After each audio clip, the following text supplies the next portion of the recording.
Shalom shalom bakunzi ba No Repentance No Event TV muri kumwe na Florette Lola Kaze mu kiganiro amamaza. Ndakwibutsa yuko kora like na partage kuri Facebook canke subscribe na j'aime kuri YouTube. Kaze cyane mu kiganiro amamaza, ndakwakiriye ndi kumwe n'umutumire wanje karibu. Turakwakiriye cyane muri amamaza. Ego mwokwibwira abariko baradukurikira. Nitwa Irakoze Grace Lorenzo. Ego. Abasengera mu shengero rya Glorious Church mu Cibitoke 3e Avenue. Ego. 86. Ego cyane.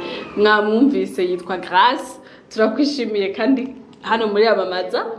Ndibaza urabizi amamaza n'ikiganiro kimenyekanisha abaririmbyi b'indirimbo za gospel canke indirimbo zo guhimbaza Imana.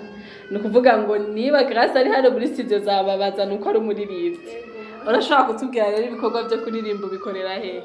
Ibikorwa byo kuririmba ndabikorera muri iryo shengero nyene rya Glorious Church. Ego. Aho nyene. Uririmba ku giti cyawe canke uririmba muri chorale bimeze gute? Ndirimba muri chorale yitwa Glory Singers. Glory Singers. Okay. None uyu munsi watuzaniye iki ngaha? Ni ikihe kintu gishasha ugiye kubwira abariko baradukurikira muri amamaza canke kw'isi yose ko barabibona? Ego murakoze. Ikintu gishasha ndabazaniye ni igikorwa tiko ndategura cyitiriwe Living Praise Day. Sinagiye kureba umutima wo guhimbaza. Si concert ni worship ni umwanya wo guhimbaza no gutazira. Ego. Aho tuzokorana n'abaririmbyi muri iryo shengero nyene n'abaririmbyi batandukanye. Nukuvuga niwe uzoba uri muri dahajya.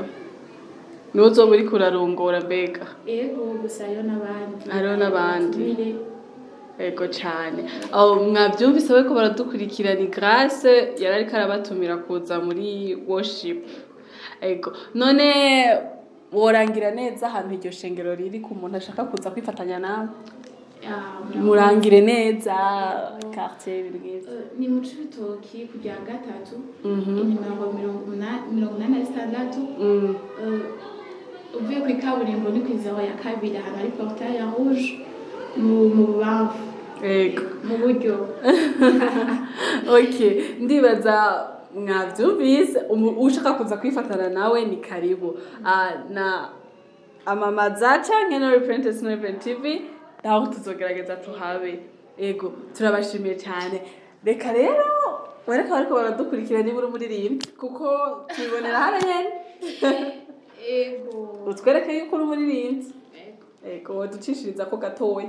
Nibaza kara karirimbo kariko kose. Ego, ntarakimwe. Maraso yawe Yesu, maraso yawe,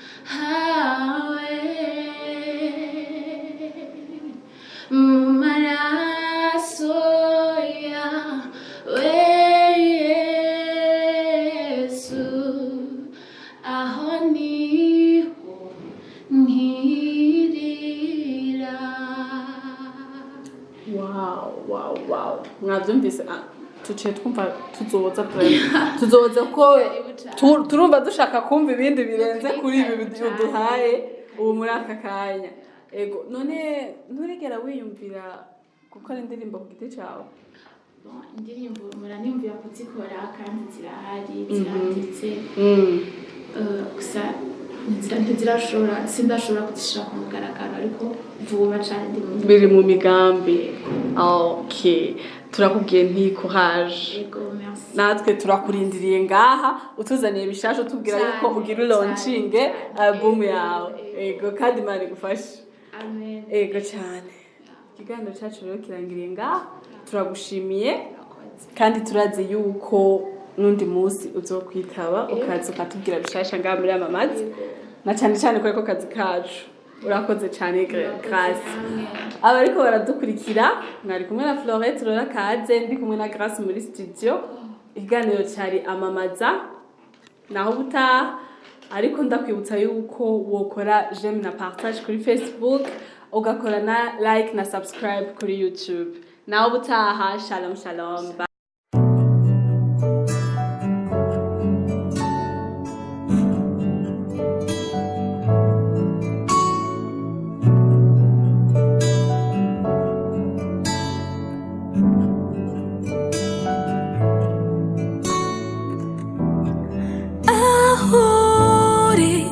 ubushobozi urigaragaza aho uri ibidasanzwe biraba madayimoni arahungamye izina ry'umwami indwara zose zirakira mu izina ry'umwami icishize hejuru cose cikubita imbere yawe kigupfukamira icishize hejuru cose cikubita imbere yawe kigupfukamira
ibimuga biva hasi mu bushobozi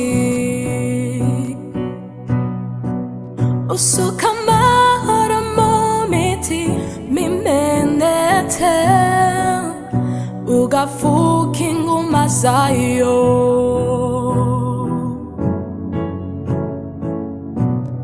ibimuga biva hasi mu bushobozi usuka amahoro mu mitima imenetse ugafuka inguma zayo